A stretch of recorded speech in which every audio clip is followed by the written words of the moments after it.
vamos falar sobre o quarto episódio da segunda temporada de The Boys. Não há nada igual no mundo.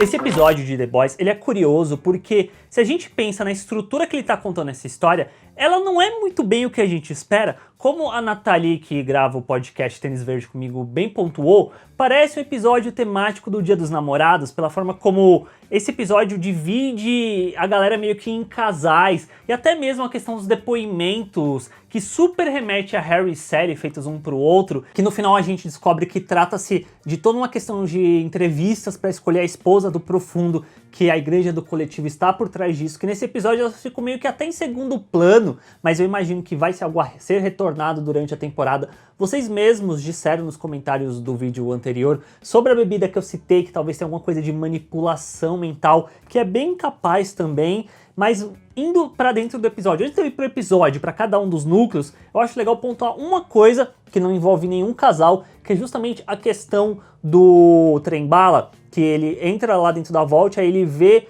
o Onda de Choque saindo, ele vai confrontar a Ashley e aí surge o Homelander e fala, ó, cara, você tá fora, eu sei do seu coração, não mente pra mim. Então eu imagino que com o trem-bala fora do set, que é o que pode vir a acontecer, a gente vai ver ele se juntando talvez com o Profundo, e aí os dois juntos sendo meio que os excluídos da empresa, os excluídos do caso do set, se juntando, e toda a questão da igreja do coletivo no meio. Pode ser até mesmo um caso do Profundo trazer o trem-bala pra dentro dessa igreja, que vai prometer a cura, vai prometer ele voltar também pro set, pode ir por alguma coisa nesse sentido. Dito isso, vamos para os núcleos românticos do episódio. Começando pela Kimiko e pelo francês, que a Kimiko acabou de perder o irmão dela, o francês meio que tenta ajudá-la, dando um beijo nela, mas isso apenas a afasta dele, aí ele vai pra aquela outra mulher que apareceu na primeira temporada, que eu não lembro o nome, eles transam, ele conversa, não, porque ela não deveria sofrer sozinha, eu tô lá pra ajudar ela, e a mulher fala, mas você tá querendo ajudar ela ou querendo se ajudar a não lidar com essa dor que você sente dentro de si? Ela até cita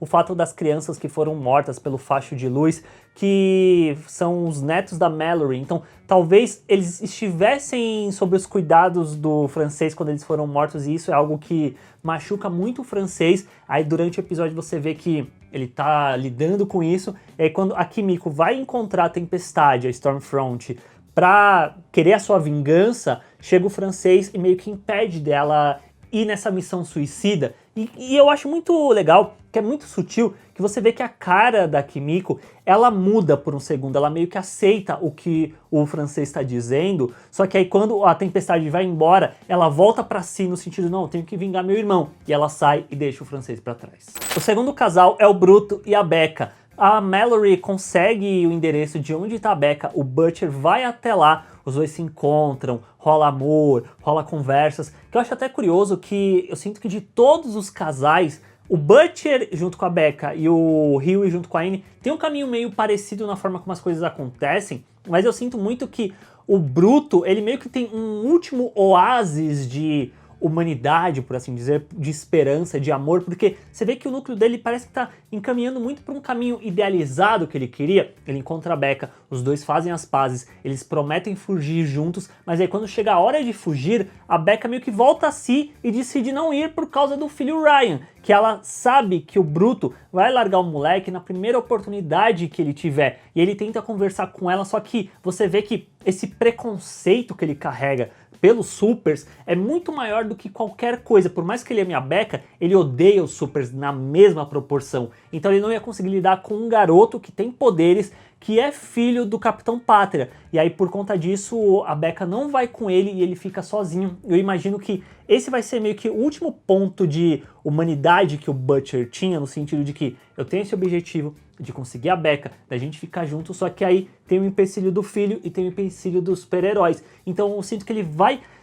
ir muito mais a fundo nessa questão de matar os supers e provavelmente uma vingança maior ainda contra o Capitão Pátria, quase como uma justificativa que ele vai botar pra si mesmo de conseguir a Becca de volta em algum momento. O outro casal que a gente tem dentro do episódio, que não dá nem pra chamar de casal direito, é o Capitão Pátria consigo mesmo, com esse desejo de querer atenção, de ser amado o tempo todo. Aí no começo você vê que a Madeleine surge, eu achei meio estranho, mas aí depois a gente entende que é o doppelganger que está se passando por ela, que é essa figura materna que o Homelander quer para se sentir acolhido, para se sentir protegido, para ter esse leite materno. E durante o episódio você vê que o Homelander tá muito também lidando com a questão de mentiras que estão mentindo pra ele, porque ele quer sempre ser o centro da atenção, ele quer ser amado, ele não quer que ninguém minta pra ele. Aí ele primeiro quase mata a Anne na cena do elevador, o que faz com que ela vá pra viagem de carro junto com o Rio e com o leitinho da mamãe. Porém eu sinto que o golpe mais baixo do personagem é justamente durante a entrevista, em que ele tá junto com a rainha Maeve, que ele fala que ela é gay, que ela é lésbica e tira dela a oportunidade de se assumir quando ela quisesse, no tempo dela, apenas com a justificativa de que havia diversidade dentro do set. Só que na real é só pelo fato dela ter mentido pra ele, de ser uma mulher que mentiu pra ele, e ele decide meio que se vingar nesse sentido, o que é extremamente baixo pro personagem. O Homelander já é baixo de todas as formas, mas isso eu achei muito significativo também. E como eu disse já no outro episódio, eu repito nesse, o Homelander é essa figura que precisa de afeto, que precisa de atenção, de carinho, de ser amado o tempo todo. É isso que o personagem quer. E por ele se considerar um deus, ele se coloca acima de todos, então ninguém pode mentir pra ele também. E eu sinto que a Tempestade surge como essa personagem que tá lá pra confrontá-lo no sentido de, ó, eu tô no mesmo nível de igualdade que você. Ela tenta convencê-lo que ele não precisa ser amado por todo mundo, mas ele precisa incitar o ódio de uma certa quantidade. E eu sinto que nesse momento que ela fala, ok, eu entendo que você precisa ser amado, mas isso é patético, é o ponto em que o personagem meio que é jogado uma verdade na cara dele. Que eu sinto que é o que faz ele sempre recuar quando ele tá confrontando alguém, principalmente mulheres, quando ele tá impondo a presença dele com a Becca no episódio passado, que ela bate de frente com ele e depois o filho surge também pra ajudar nisso, ele recua. Quando ele vai ameaçar a Anne bate de frente com ele recua. Quando a Tempestade tá falando com ele, eu acho que é o momento que, não necessariamente alguém está batendo de frente com ele, mas está colocando-se no mesmo nível de igualdade que o personagem, então ele vai passar a ver, eu sinto, a Tempestade de uma outra forma nesse sentido, e talvez seja o ponto aí que ela vai pegar para manipulá-lo, usar esse ponto fraco do personagem, que é justamente ele querer ser amado por todos. E no final do episódio, quando ele mata o Doppelganger, que está se passando exatamente por ele, porque eu sinto que é no ponto que a gente vê que o único personagem que o Homelander de fato ama é a si mesmo. Ele é muito egocêntrico nesse sentido. Ele se coloca como um deus acima de todos, e justamente por ele ser um deus, ele não pode ter esses sentimentos humanos, ele não pode sentir medo, ele não pode querer ser amado pelas pessoas, ele tem que ser venerado. E aí quando ele se vê diante de si mesmo, ele se mata, tipo, ele mata esse doppelganger, que é a imagem dele, pra ele poder alcançar um estágio além. Eu não sei se eu fui exatamente claro no que eu tô querendo dizer, mas é tipo, o Homelander matar essa humanidade que tem dentro de si, o que talvez torne o personagem ainda pior, e aí dentro desse personagem ainda pior, a gente vai ver uma Tempestade controlando isso para alcançar os objetivos dela.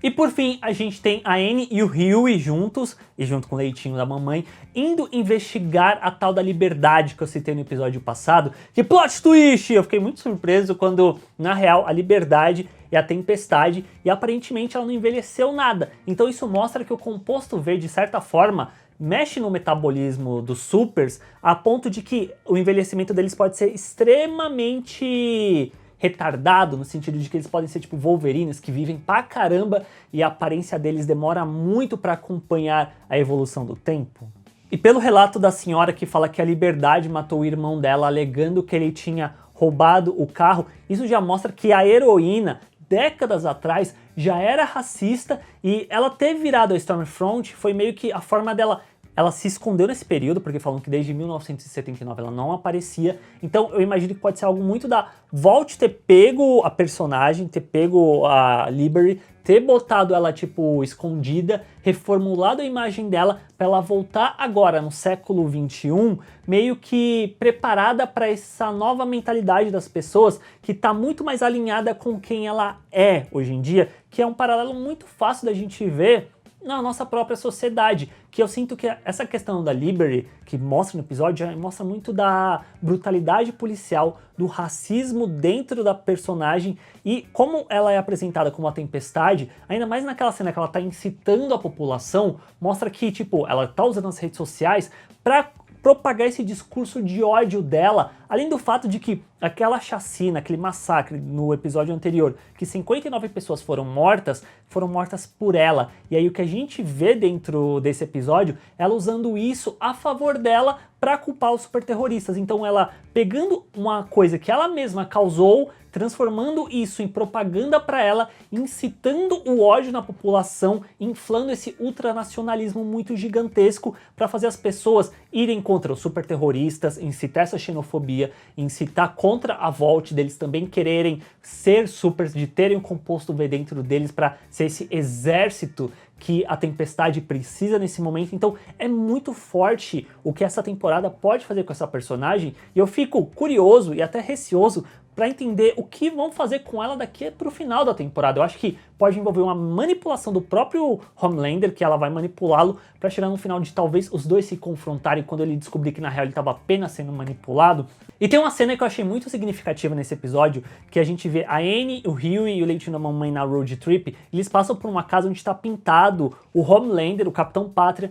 com a bandeira dos Confederados dos Estados Unidos, que é uma bandeira que carrega um ódio muito grande, carrega esse legado de preconceito. Então talvez isso seja algo que também eu sinta que essa temporada vai explorar. E para fechar a questão do casal, no final eles também se separam, o que é uma pena, mas eu sinto que também vai ser necessário para o futuro da série e até para colocar o Hughie junto com o Bruto nessa busca de querer matar supers. E isso, pessoas, esse é meu vídeo comentando sobre o 4º episódio da 2ª temporada de The Boys. Vocês viram, não viram? O que vocês acharam? Vamos conversar, deixa aqui embaixo nos comentários suas impressões, o que você imagina que vai ter para os próximos, porque eu acho que a grande graça de fazer esses vídeos é justamente conversar com vocês nos comentários. Não se esqueça de se inscrever no canal, clicando na bolinha do lado, deixa o like se você curtiu o vídeo e também compartilhe com seus amigos, porque assim esse vídeo chega a mais pessoas, o canal cresce, fica cada vez melhor, mais pessoas conhecem The Boys, vêm assistir os vídeos e a gente fica muito feliz. Então até a próxima.